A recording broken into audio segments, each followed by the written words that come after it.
Tomorrow will be better. What is 3 on 4 plus 5 on 8?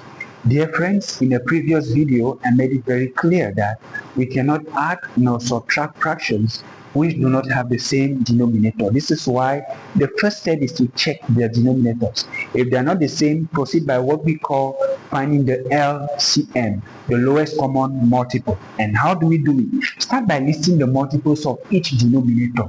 Here we start with 4 times 1, 4, 4 times 2, 8, times 3, 12, times 4, 16, times 5, 20, times 6, 24, and so on. We move next to here, we have 8 times 1, 8, 8 times 2, 16, times 3, 24, times 4, 32, times 5, 38, and so on. Now we can stop here because we already have some common multiples here, as you can notice.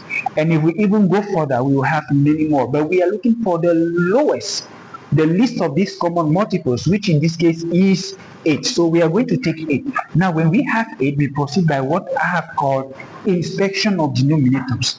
This is 8 here. How do we inspect? We take this common denominator, divide it by each denominator, and whatever you get, multiply by the numerator of that fraction. So 8 divided by 4 gives us 2.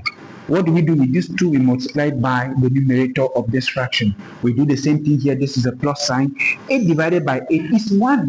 What do we do with this 1? We multiply by the numerator, which is 5. Now we can further simplify it by just 2 times 3, which is 6, plus 5 times 1, which is 5. And this is nothing else but 11 on 8. Now the conclusion of this solution is, if one of the denominators is a multiple of the other, then the multiple becomes the LCM. I repeat, if one of the numerators is a multiple of the other or is equal to it, then that denominator, which is a multiple, becomes the LCM. And this is how simple it is. Tomorrow will be better.